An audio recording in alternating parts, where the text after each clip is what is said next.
भगवते वासुदेवाय। श्री कृष्ण गोविंद हरे मुरारी, हे नाथ Narayan Vasudev.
Om Shri Sai Ram.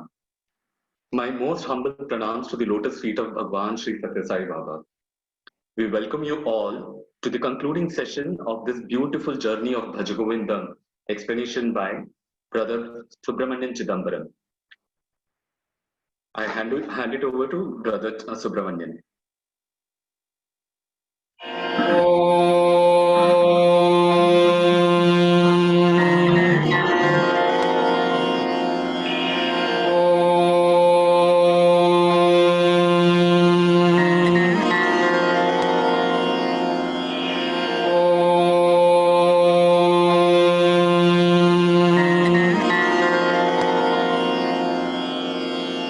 सहना भवतु सहनौ भुनक्तु सह वीर्यङ्करवावहै तेजस्विनावधीतमस्तु मा विद्विषावहै। ॐ शान्तिः शान्तिः शान्तिः।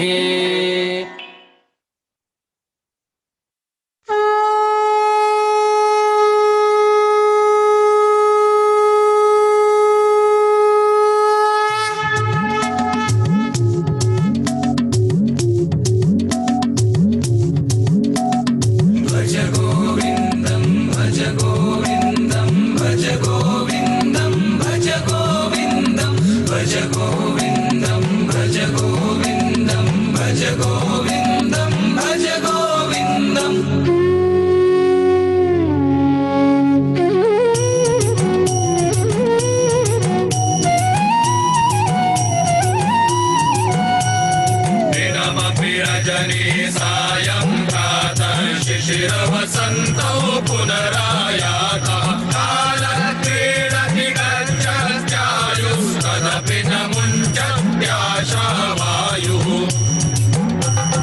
भज गोविन्दं भज गोविन्दं गोविन्दं भज मूढमते प्राप्ते सन्निहिते मरणे नहि नहि रक्षति डुगुरुं करणे। भज गोविन्दं भज गोविन्दं गोविन्दं भज मूढमते।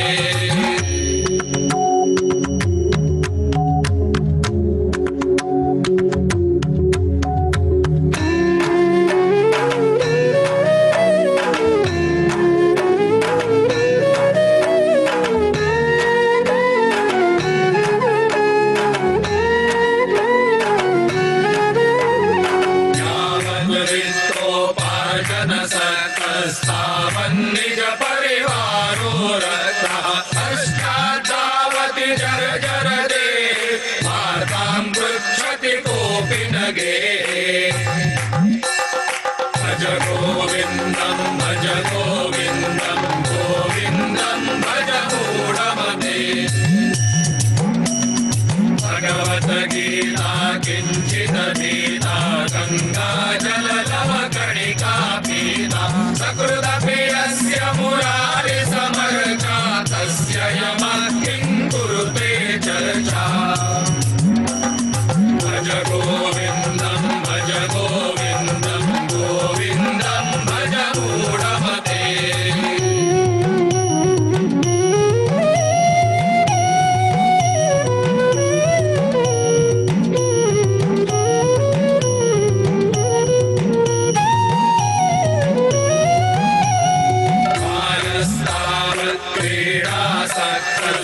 तरुणस्तावत् तरुणीरक्तः वृद्धस्तावन्निन्द्रामग्नः परमे ब्रह्मणि कोऽपि न लग्नः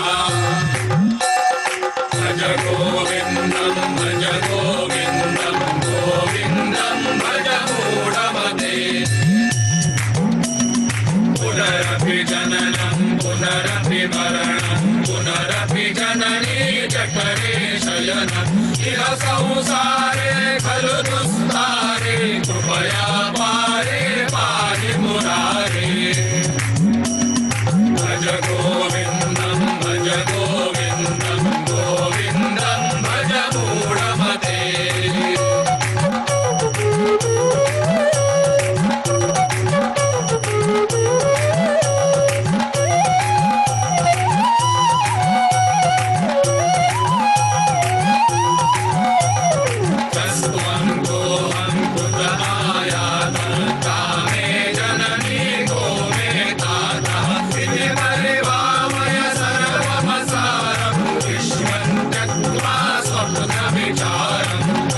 गोविन्दं भज गोविन्दं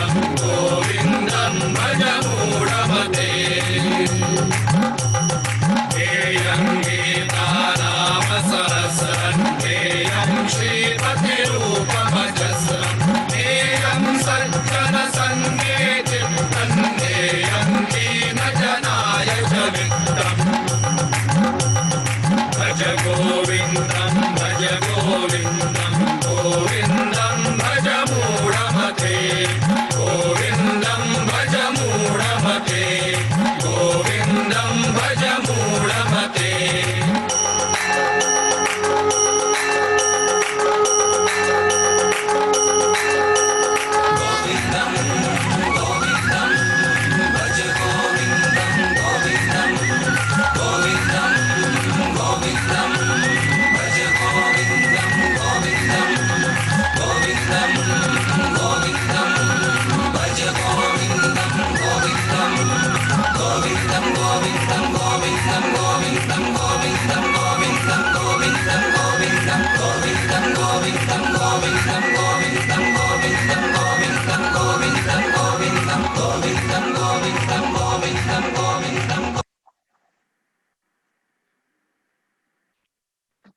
Om Shri Sai Ram. We welcome Brother Ram Kumar, that is Brother Subramanian Chidambaram, to take over the session. Sai Ram.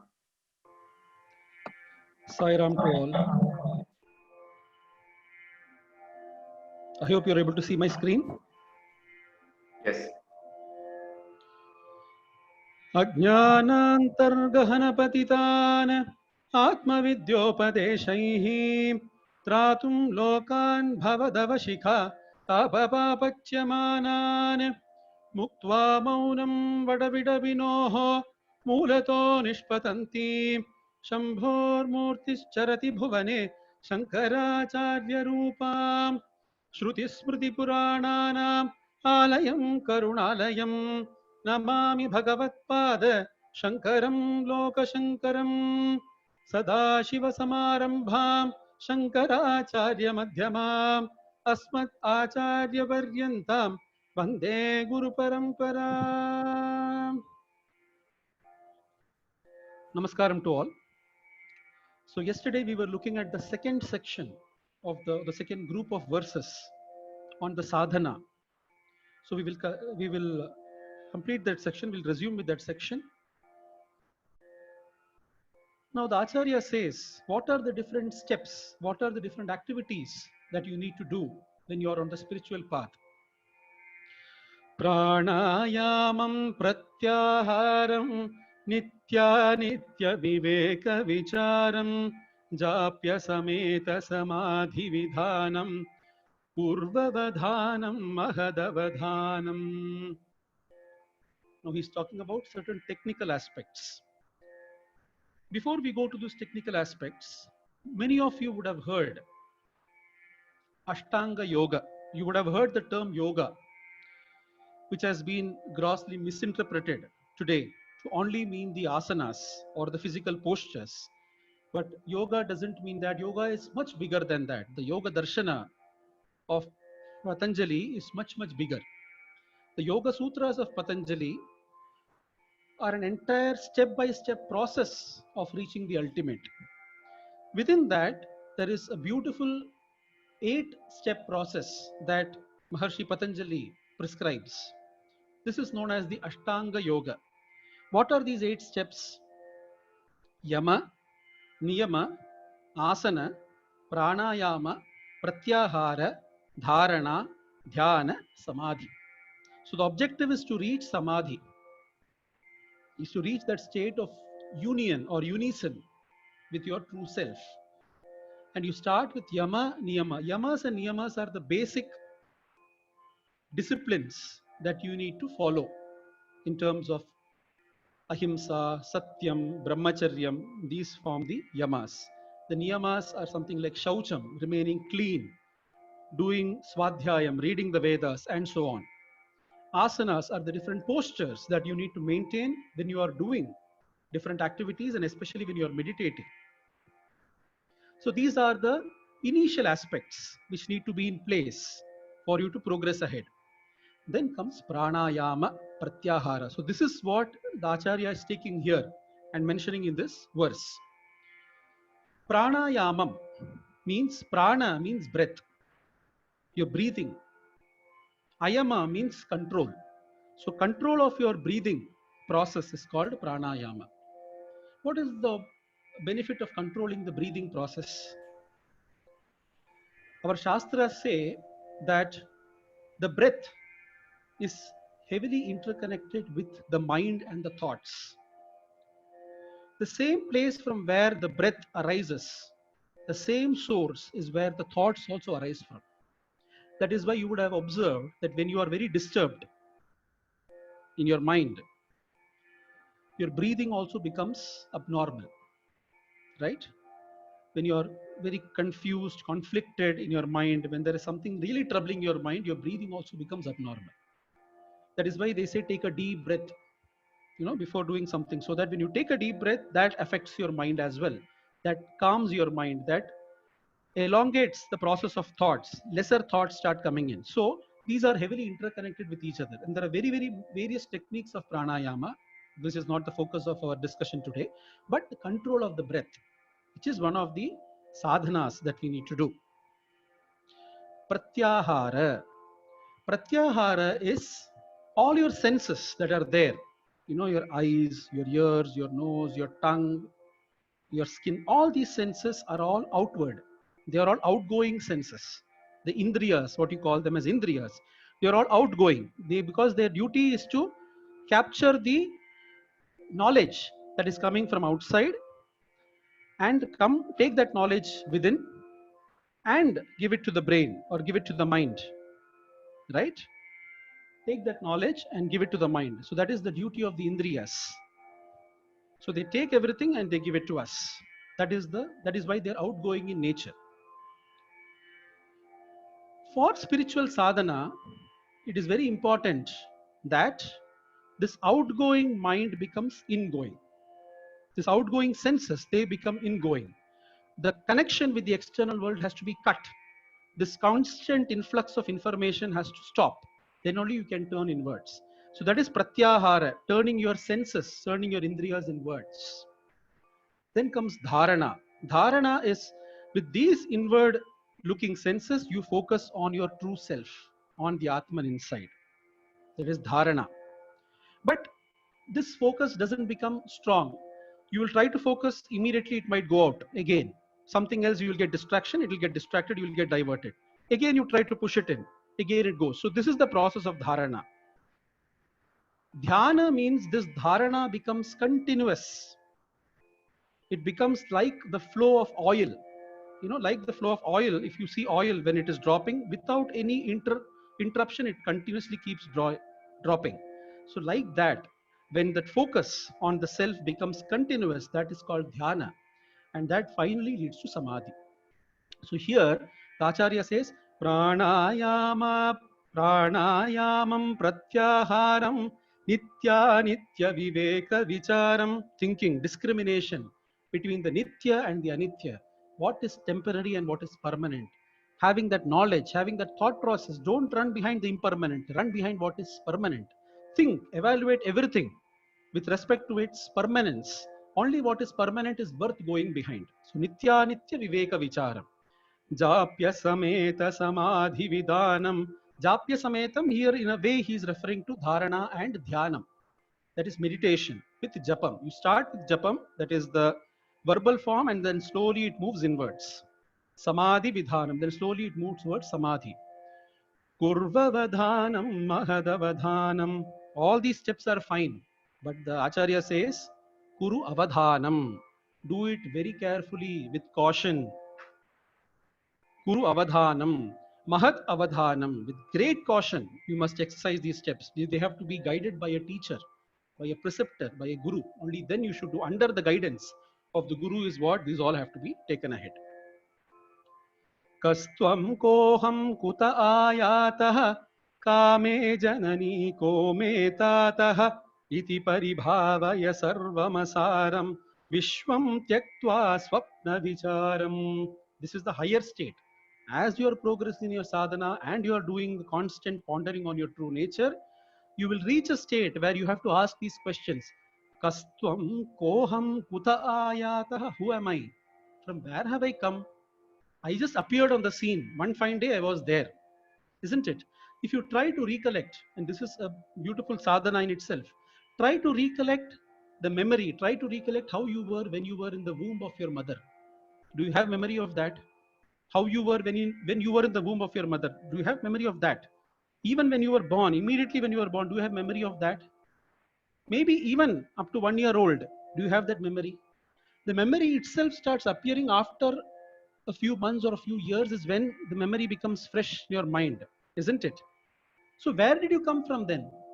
As per you, as per your own memory, as per your own experience, where did you appear from? How did you appear?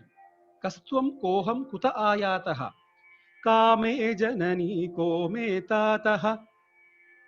From what aspect is Acharya saying this? In this birth you have one janani and one tata, one mother and father.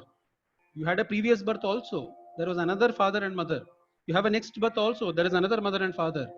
How many mothers and fathers you are going to be having in countless births? How many relationships are you going to keep building? Not possible. So who is a permanent father or a permanent mother? Nobody in this world can be a permanent father or mother. The permanent sambandha, the nitya sambandha you have is only with yourself. Yourself is only permanent thing that is coming through all the janmas, all the births. There is no other nitya sambandha. Iti paribhavaya sarvamasaram. Think over this, and after complete evaluation, you will reach the inference that sarvam asaram. This samsaram is actually asaram. Asare khalu samsare.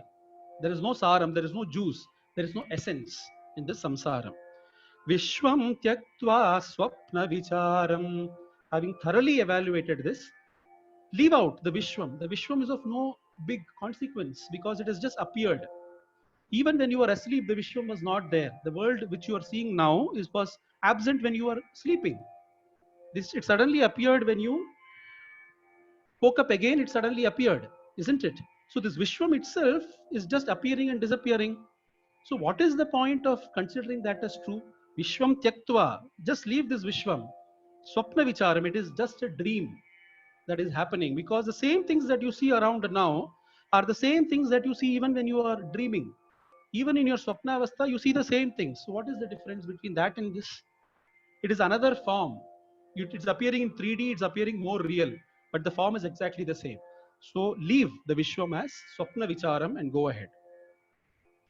So these comprises the aspect of the sadhana of the sadhana verses in the Bhajagovindam. So to summarize what we saw yesterday as well as today, bring spiritual discipline into your life, devoting time to read and understand the Bhagavad Gita and the other works, doing Nama Japa, meditating on your Ishta Devata, seeking the company of Mahatmas. Never, this is the most important of all, seeking the company of Mahatmas, helping the beings around us in whatever way possible. Swami says, help ever, hurt never. Very simplistic form, very simple form of this statement. Be content with what you have. Don't keep on craving for more and more and more. No, what you have, see that first, what is given to you, and be content with that. When lustful thoughts come in your mind, tell yourself, all this is but flesh and fat and blood and nothing more. This shariram is, that's all. You know, the language of Sanskrit is so beautiful. Body is given two names, Deham and Shariram. Dahyate iti dehaha, that which burns is Deham. Shiryate iti Shariraha, that which decays is Shariram. So both these meanings or both these words that are used for the body are in the form of decaying and reduction and becoming nothing. That is how they have even etymologically been formed. All these things will help calm your mind. Your mind will become calm. There won't be any waves. Thought waves will start ceasing. And once your mind becomes calm, with a calm mind and a sharp, razor sharp intellect, keep pondering, think through what is your real nature. All relationships that are formed in this birth, as I said, are in this birth. What before and what after, they don't hold good. So think, who are you? What is your real nature with this calm mind and the sharp intellect? So this is the sadhana padam of the Bhajagovindam. Now let's progress to the next aspect of realization, the state of realization. When you're doing the sadhana continuously, now you are moving towards that ultimate state. What is that ultimate state? Satsangatve nissangatvam nissangatve nirmohatvam nirmohatve nischalatatvam nischalatatve jivan muktihi. So jivan mukti is the ultimate. What do you mean by jivan mukti? See, there are many theories. You know, you will get liberated when you die. Tell me something, what is the point of getting liberated when you die? When you die, would you remember anything? Would you be able to experience anything? You are that pretam, you are that soul. That soul has, what is there for the soul to experience unless there is no body? You are taking a birth itself for experiencing your papas and punya karmas. So the moment you become without the body, bodiless, there is no more experience. So, and you cannot be sure also that you will get liberated after death. There is no assurance. Only assurance you can make is when you are alive. If liberation is possible, it should be possible for me now. Now it should be possible for me. That is Vedanta. That is Advaita Vedanta. That is Jivan Mukti. That is called Jivan Mukti. While you are Jivita itself, you are Mukta. While you are alive itself, you are liberated. That is the beauty of Advaita Vedanta. That is what the Upanishads tell us. So how to reach that Jivan Mukti? Start with Satsanga, which we saw yesterday and also we saw today. The company of the holy. Sat Sangam. Sangam with Sat. Sangam with that truth, that supreme truth. Sat Sangatve. What happens through that? Nissangatvam. All your bonds, all your other relationships and attachments, they are cut off. You are Nissanga. You become detached from everything because of Sat Sanga. Nissangatve nirmohatvam. The moment the attachment goes, the delusion also goes away, because we saw in the Bhagavad Gita, Dhyayato Vishayan Pumsaha Sangaha Teshu Upajayate Sangat Sanjayate Kamaha Kamat Krodhaha Abhijayate Krodhat Bhavati Sammohaha. So Dhyayato Vishayan Pumsaha Sangaha. The Sangam comes from the thinking of that object. When you have stopped thinking of that object, when you have stopped getting attached to the object itself, Moham cannot come. The root itself is out. You have uprooted. So the Moham cannot exist. So Nirmohatvam. Nirmohatve Nischalatatvam. Through Nirmoha, the moment delusion, your delusion is out.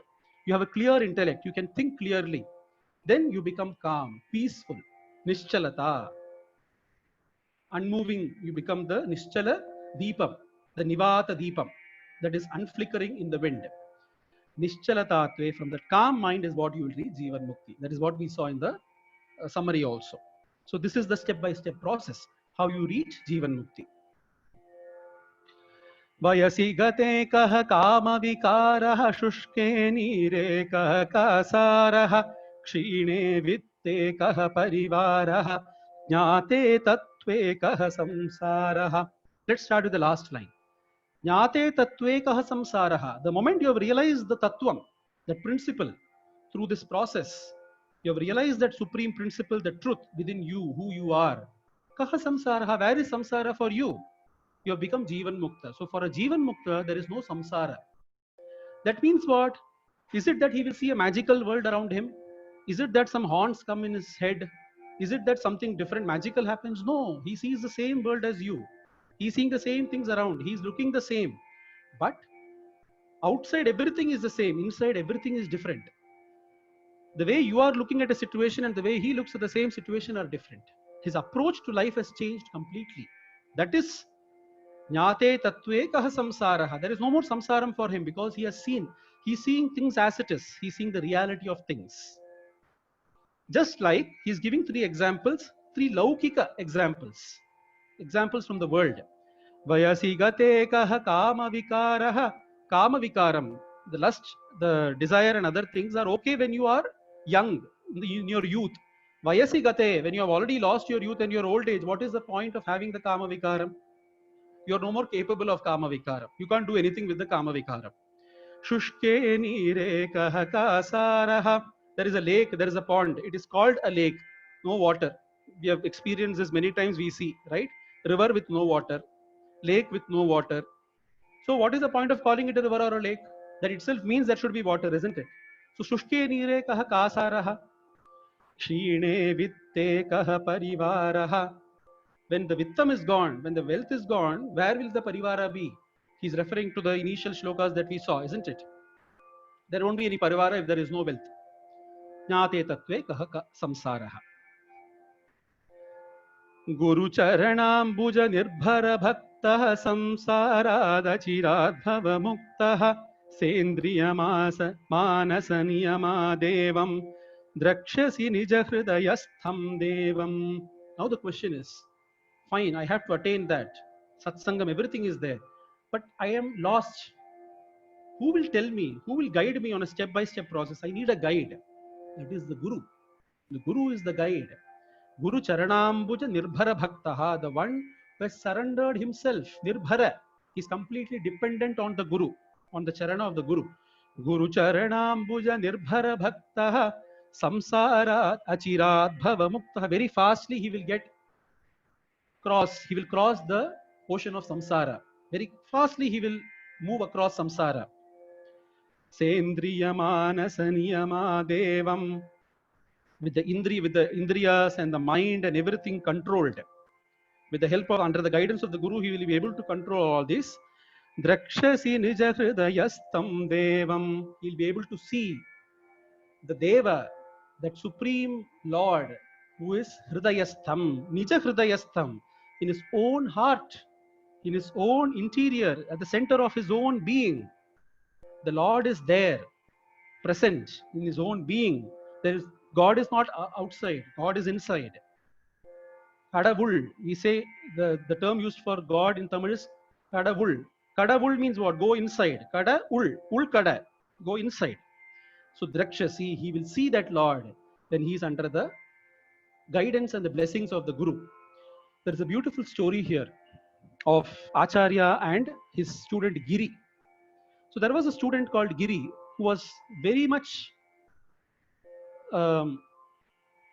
he loved Acharya so much and respected Acharya so much. So he asked Acharya to be with him all the time because Acharya was traveling from place to place. So Giri said, Acharya, I will be with you. I will do whatever kainkaryam you need, whatever has to be done, I will take care of it. Washing your clothes, washing the students, disciples' clothes, everything I will take care, but I want to be with you. He was not a very high, he was a dull-witted boy. So Giri, Acharya also loved Giri a lot. He was a very innocent, naive person, boy. So Acharya also loved him. So he also took him along. Wherever Acharya used to go, Giri used to follow Acharya. He used to wash all his clothes. He used to do everything for him, all the kainkaryam, everything he will do. He may not understand whatever Acharya says. He didn't have that intelligence. but he used to follow the Acharya. But Acharya, see the Acharya's compassion. He used to every day he used to do he used to take lectures for his students. He used to teach them of the Upanishads, the Brahma Sutras, and other things. He used to give lecture. He used to never start the lecture unless Giri comes. Giri has to come and sit in the assembly, then Acharya will start the lecture. One day what happened, Giri did not come at the time. Acharya was waiting. The lecture has not started. All disciples have come. Lecture is not started. So Acharya is also waiting. Some people started talking. Why is Acharya not starting? Somebody said, because Giri has not come. So somebody replied, what is the point if Giri comes or doesn't come? Anyway, he's not going to understand what Acharya is going to talk about. He's anyway a dull-witted boy. So what difference does it make if he comes or doesn't come? Acharya heard this. The moment Acharya heard this, the compassion inside him started overflowing, and sorrow that somebody had told this about my Shishya. It started overflowing, and the compassion. Giri was far away across the river. He was washing the clothes and he couldn't complete in time.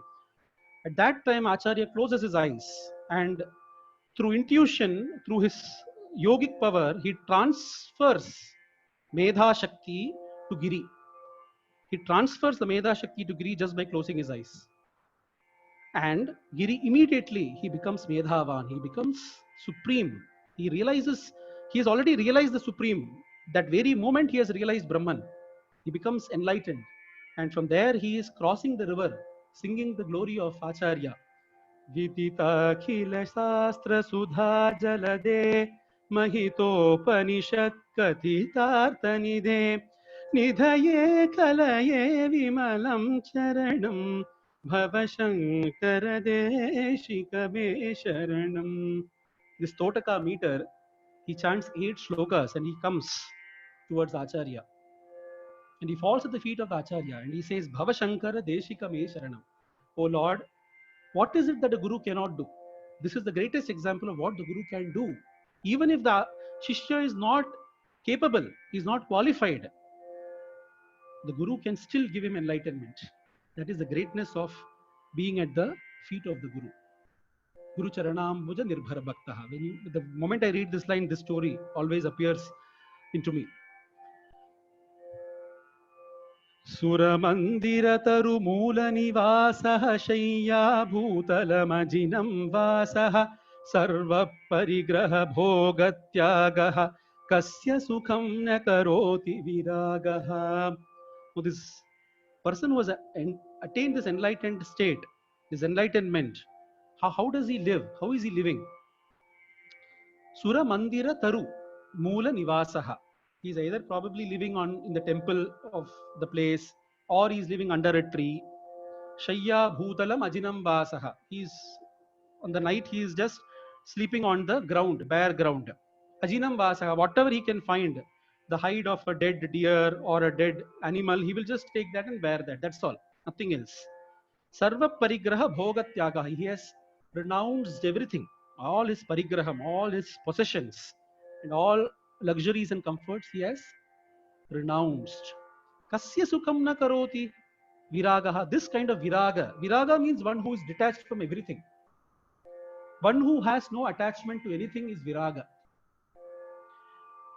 Such a person, how is it possible that he will not be happy? He will not be peaceful? Acharya is asking. Kasya sukham na karoti.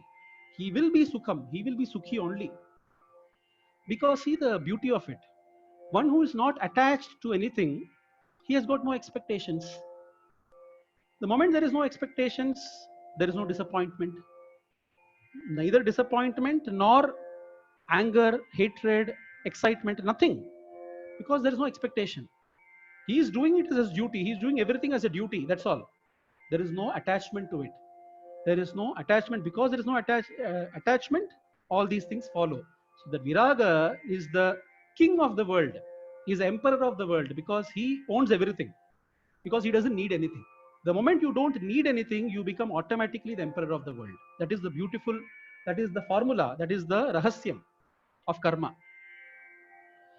Yogarato va bhogarato va sangarato va sangavihinaha yasya brahmani ramate chittam nandati nandati nandatyeva. 3 times. Nandati, Nandati, Nandati.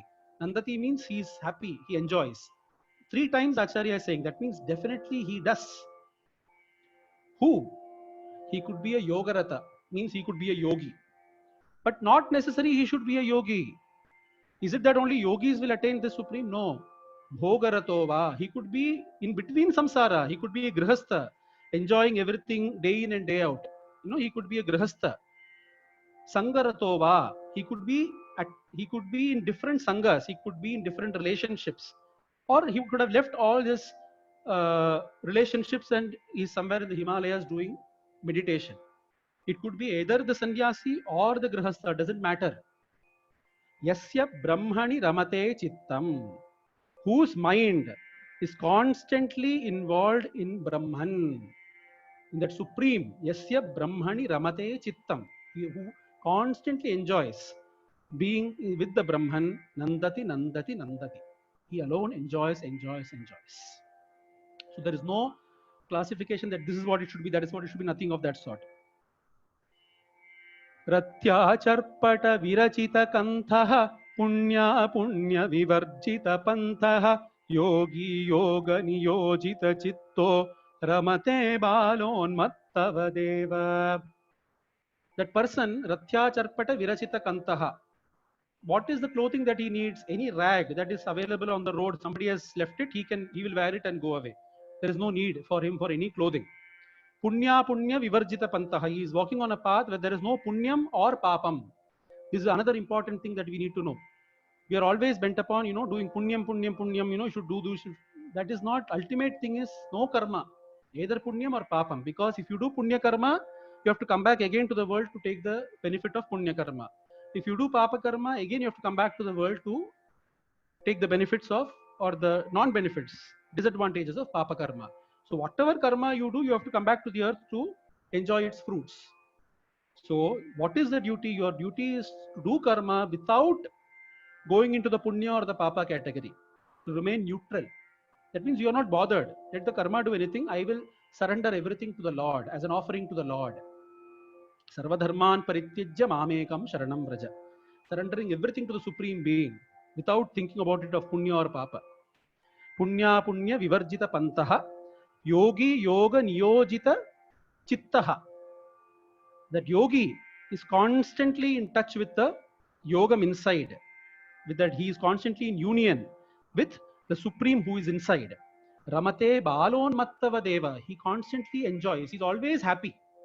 Like whom? Like a bala. You have seen children, the newborn ones or the infants, they will always be happy. There is no reason for them to be happy. They are, by nature, they'll be happy. That is their nature. As you grow is when you start becoming morose, isn't it? When you are a child, when you are children, they will just be happy on their own. Bala unmatta, also madmen, insane people. When they have lost sanity also, they will be just randomly happy. So like the happiness of these two people, this person, the jnani, when you look at outside, he will appear to be similar to a bala and unmatta, but internally there is a huge difference. But he's like that. He is by nature, he is happy. Tvai mai chanyatraiko vishnu vyartham kupyasi maya sahishnu bhava samachittas sarvatratvam vanchasi chiradi yadi vishnutvam. Now he says, Tvai mai cha anyatraiko vishnu. That Vishnu is there in you, is there in me, is there in everything around us. Everything around us has the same Lord, the same Vishnu. In fact, the very meaning of the Padam Vishnu itself is one who is there in everybody. Vishate, it comes from the root Vishate, Visha, Dhatu Visha, which means to pervade, to be, go inside everything. Pravisha, to enter into everything. So this Vishnu is one who has entered into everything in the world and has become everything. Tvai mayi, in you, in me, and in everybody, the same Vishnu is there. Vyartham kupyasi maya sahishnuhu. You are getting angry with somebody, you are treating somebody differently. Why? It has got no relevance, because you are also Vishnu, he is also Vishnu, he or she is also Vishnu. Bhava samachitta sarvatratvam. Have samabhava towards everything, because everybody is Vishnu, everybody is Lord at the end of the day. Vanchasi achirad yadi vishnutvam. If you want to attain Vishnutvam, if you want to attain that supreme state, then this is the way to go about. This is exactly what the Ishavasyopanishad says. Yastu sarvani bhutani atmaiva nurvijanatah tatra ko mohaha tatra ko shokah ekatvam anupashyatah. Yastu sarvani bhutani atmanyevanupashyati sarvabhuteshu chatmanam tato navijugupsate. One who sees Atman everywhere, one who sees the Supreme Lord everywhere, he will not have hatred towards anybody. He can only have love, because the same Lord who is in me is in you. So what is the difference between you and me? Isn't it? The final shloka. Shatrau mitre putre bandhau ma kuru yatnam vigraha sandhau sarvasminnapi pashyatmanam sarvatrotrija bheda jnanam. If everybody is one, who is a Shatru and who is a Mitra? Everybody is the same, isn't it? Who is a Putra and who is a Bandhu and who is an Abandhu? What is the point of being attached to somebody and being averse to somebody? Just ignoring somebody and being loving to somebody and hating somebody. What is the point when everybody is Vishnu? Sarvasminnapi pashya atmanam. Pashya. See, that same Lord is there in everybody. What is the difference between the life in you and the life in a sparrow? The life in you and the life in an ant? The life in you and the life in an elephant? The life in you and the life in your fellow being? What is the difference? And if you know your true nature, you know that you are that life within and you are not this body. So if you are that life within, that life that is inside, and that life inside is the same life that is pulsating in every living being and everything in this nature, what is the difference between you and anything around? Sarvatra utrija bheda ajnanam. This bhedam, this differentiation is ajnanam. It's ignorance. Give up that ignorance. Uproot it completely and see everybody as one. This is the highest state of samabhavam. To reach that, what you need to do, I am repeating this shlokam. Guru charanambuja nirbhara bhaktaha samsarada chiradbhava muktaha sendriya manasa niyama devam drakshasi nija hridayastham devam. So if you have to see the Lord in everybody, you have to first see the Lord in yourself. Only then you can see the Lord in everybody. Otherwise, if you just forcibly try to see Lord in everybody, you will not be able to see. It will be a very superficial exercise which will be very short-lived. And it will lead to very bad repercussions, which will not be natural, which will not be organic, and which will not be sustainable. So you have to first see the Lord, experience the Lord inside. The moment you experience the Lord inside, you will automatically know that the same Lord is there in everything. And how do you know the Lord inside? The Guru will help you know the Lord inside. So the first step is Guru Charanam Bhuja Nirbhara Bhaktaha. Fall at the feet of the Guru. Then see the Lord who is there within, and that will help you see the Lord who is all around. How do you find the Guru? Yesterday we answered that. You be the right Shishya. You earn for the Guru and the Guru will come in front of you. With this, we just once again recap these 3 steps of making aware of the world, reality of the world, doing the sadhana and reaching the state of realization. In the first step, Acharya says you are no more attracted by the temptation. The outcome of the first step is you are no more attracted by the temptations of the world, by knowing the reality. Though you may work actively in the world, but you are not impacted by the world. That is very important. You will still be working in the world, but since you know its reality, you are not affected by it. Once you do the sadhana, you are protecting yourself from slipping away. Even in between, if there is some kind of disturbance also, you can pull yourself back. You can calm your mind and insulate yourself from all disturbances and put yourself on the path of Atma Vichara, on thinking about your true nature. And finally, surrender to the Guru, the ultimate. Experience the bliss within. And through this repeated practice, make this your very nature. Bliss becomes your very nature and you see bliss all around you. So with this, I conclude this 4-day lecture series on Bhaja Govindam. Now I am happy to answer any questions that you might have.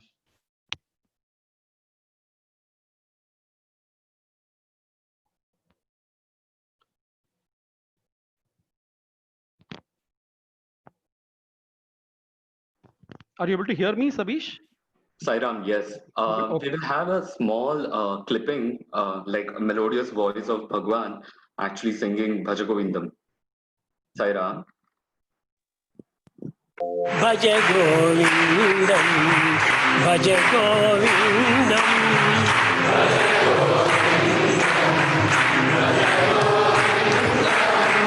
Govindam, मूढमते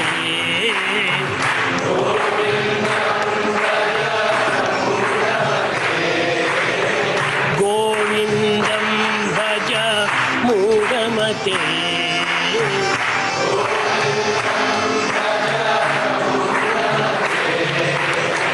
भज गोविन्दं भज गोविन्दं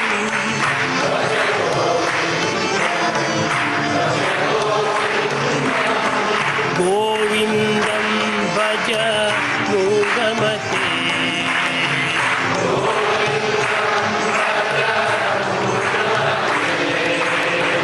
सम्प्राप्ते सन्निहिते काले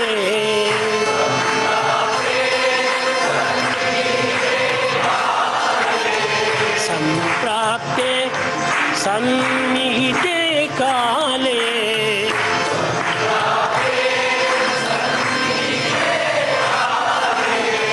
नहि नहि रक्षति दुःखकरणे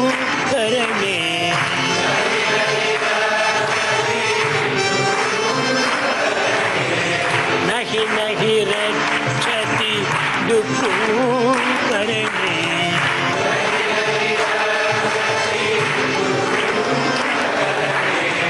पुनरपि जननं पुनरपि मरणम्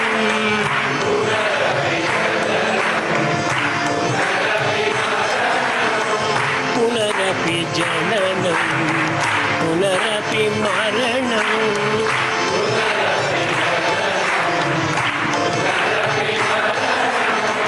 पुनरपि जननी जठरे शयनम्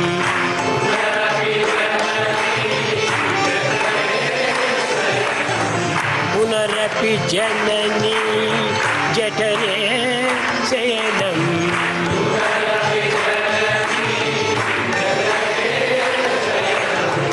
इह संसारे बहुदुस्तारे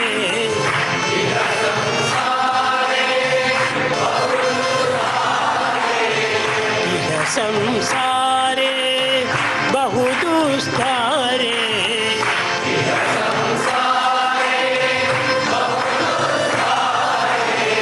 इह संसारे बहुदुस्तारे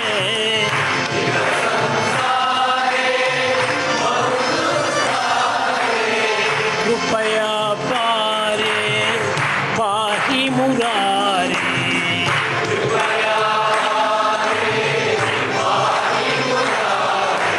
भज गोविन्दं भज गोविन्दं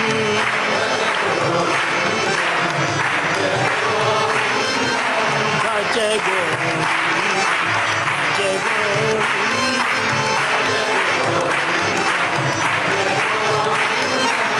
गोविन्दं भज मूढमते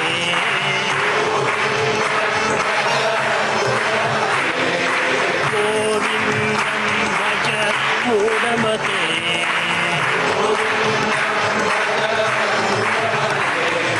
भज गोविन्दं भज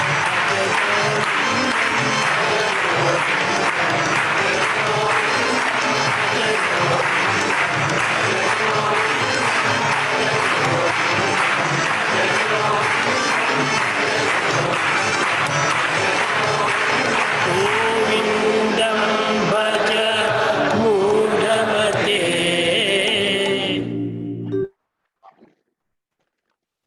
Sairam, we have our first question. I take spiritual training, yet in many situations my reactions are the same. Where am I lacking? This will be very difficult to answer for me not knowing you. So I think this has to be a very specific discussion, individual discussion. But frankly, the point is, as I mentioned, as Acharya says in his shlokas, we might think many times that we are doing spiritual sadhana. Okay. But the fact is, are we really doing spiritual sadhana? As I said, one of the metrics I said yesterday is the calm and quietness, disturbances, less disturbances that come within us. So that is the one of the yardsticks to measure progress. So our approach has to change to life if we are really progressing on the spiritual path. There might be obstacles, there might be challenges which the Guru will help you cross over. So that has to be dealt with by the Guru itself. Okay. We go to the next question. The Acharya is advising, well, with reference to verse 27 and 29, the Acharya is advising to become like a monk, sleeping under the trees, etc.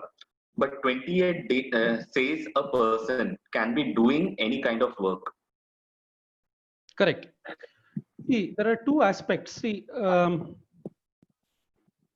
in most cases, the society moves from one stage to another. That is why you have this varna ashrama dharma in our Sanatana dharma, where you move from being a brahmachari to a grihastha. The grihastha, your expectation is of taking care of your family, of earning. All those are your aspects. Then you move to vanaprastha, where slowly you have seen enough of the world, and now you want to retire to the forest and start all this process, spiritual sadhana. And then you become a sannyasi where you are trying to attain this, right? So these are the 4 stages. That is why majority of the society will follow these stages only, and somebody may not even reach a vanaprastha or a sannyasa ashrama. This is the major portion of the society.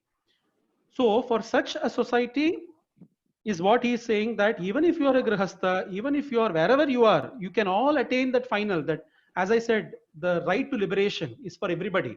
There is no distinction between you are a grihastha or you're a male or you're a female or you're a shudra or a brahmana, nothing. Everybody has a right to get liberated. If you are born, you have a right to get liberated. So that is what he very beautifully indicates, saying that you are either yogaratha or bhogaratha, doesn't matter. Your one objective in life must be to attain that supreme, to know your true self. Now, why does he give that other extreme of the yati who is just living on the below the tree or in the temples and he is doing whatever? That is to give you an ideal. That is to give you an ideal personage whom you can see, a role model. We say role models, right? So a role model whom you can see and get inspired by. That kind of happiness I want. You know, the moment you see that, you see, I want that kind of happiness. It is not that tomorrow you will do a fancy dress competition of making yourself wearing a kaupina and move there. You will not be happy, because that yati has done that out of, it has become natural to him. He no more has interest in those things. That is why he has come to this. So if you start going the reverse path of putting first the dress and then trying to move, then it becomes the other shloka which Acharya says, that you are putting lunchita keshaha. Undi, lunchita kesha. So you're putting a fancy dress competition. So don't go by the external appearance. The external appearance is only an indicator. What you have to go by is the internal dispassion, the vairagyam that is generated internally, and that doesn't matter you're a grihastha or a sannyasi. So, as per Acharya ji, can realization be attained in stages, or is it just one jump? I mean, like the references with respect to the story of Totaka. See, liberation as per Advaita Vedanta, as per the Upanishads, it is like, it compares ignorance with darkness and jnana or knowledge with light. Now you tell me, if a room is dark and you are switching on the light, will the darkness move in stages, or will the darkness just go away and light come? The darkness will just go away, right? There is no gradation in light coming. Same is the case with ajnanam, with mukti. The moment jnana comes, you are free, you are liberated. There is no gradation in mukti. Upanishads do not speak about gradation. Advaita Vedanta doesn't speak about gradation in mukti or liberation. There is one moment where you get liberated. Now, what are the other things that you are doing? The sadhana and everything is for what? Sadhana and everything is for you to reach that stage when, in that 1 second, one snap, or 1 millisecond, one kshana, you're able to attain that. Even now you can attain, but the problem is you have so many things that you have to cast away for you to reach that stage where you can attain in that 1 second. No, it is like the most common examples given in Vedanta are, you're wearing a necklace, okay? But you have forgotten that, or somehow you are not remembering that you are wearing the necklace. It has gone off your mind, and you're searching for the necklace everywhere. You're searching, you're asking 100 people, you have made a police complaint, this and that, and so many things have happened. Finally, somebody just shows you Isn't this necklace you're searching for? And somebody shows you on your neck. The moment you see this, that jnanam, that knowledge has come, and the moment that has come, everything is over. All these efforts that you did becomes a waste of searching and here and there. That 1 second was enough.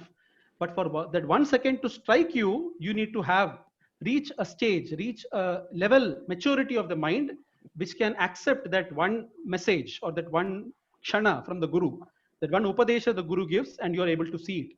For reaching that, you need to have the maturity of mind. And all your vasanas, as I said yesterday, have to go away. Only then you will be able to. Otherwise, what we are, haven't we been hearing all Mahatmas all our life?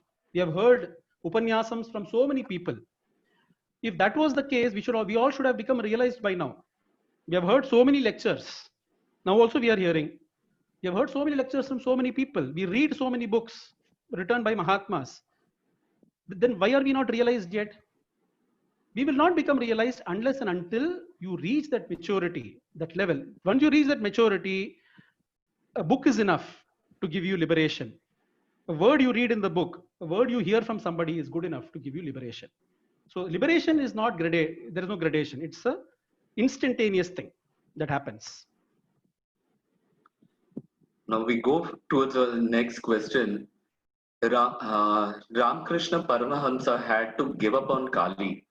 Now, how to concentrate and on whom we meditate and to pray? Is it okay if we meditate on nature? I don't know what you mean by nature. See, meditation, that process is to focus on an object. Okay, you have to focus on one particular object. The concentration has to be on one object. Now the question is, what should be that object? The reason why an Ishta Devata was prescribed for dhyana is because you have an innate reverence for that deity. Because of multiple reasons, multiple backgrounds, you have an innate reverence, you have an innate affection, you have an innate love towards a particular form. The moment you have that, it's very easy for you to focus, isn't it? Suppose you love somebody so much. For example, take a mother. Does a mother need to do dhyanam for her to constantly remember her child? She doesn't need to. Why she doesn't need to? The moment she doesn't even need to do effort, automatically the thought of the child comes to her, and she thinks about the child. Why? Because she loves the child so much. There is so much of love there that automatically dhyanam comes there. So it is very important that the object of your dhyanam is such a thing where automatically your focus, your concentration, your attention goes. So you don't have to put effort in maintaining the concentration, because the very effort can act as an obstacle in going ahead. That is why the concept of Ishta Devata was there, or is there in dhyanam, of the chosen one, the chosen deity. It could be because of your vasanas. You would like some deity because of your innate nature. So go by that. Sairam, brother, really thank you for this blissful session of 4 days. Sairam. I really don't know how to thank you. Okay, but yes, like everything that starts has to end, and we end this Bhajgovindam session today. And I would actually like to thank the wonderful viewers that we had, being with us for 4 days continuously. And yes, the organizing team, the moderators, and Kalyan Samiti for actually providing us the digital platforms to support the program. And on behalf of the Mumbai Metropolitan Region Youth and the Sri Sathya Sai Anugraham team, I thank everybody from the bottom of my heart. Thank you so much. We conclude this session now with our daily prayers, and we will meet back again with some new topics and sessions very soon. Thank you. Saira. ॐ साईश्वराय विद्महे सत्यदेवाय धीमहि तन्नः सर्वप्रचोदयात् ॐ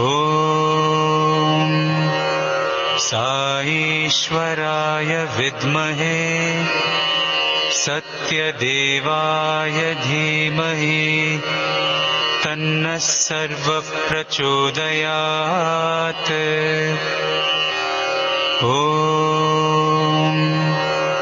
साईश्वराय विद्महे सत्यदेवाय धीमहि तन्नः सर्वप्रचोदयात्।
समस्तलोका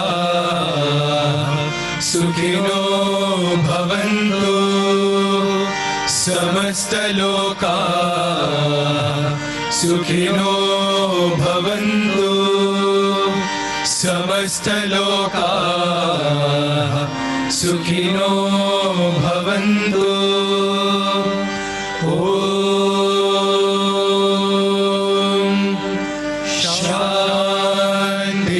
शांति शांति। जय बोलो भगवान श्री सत्य साई बाबा।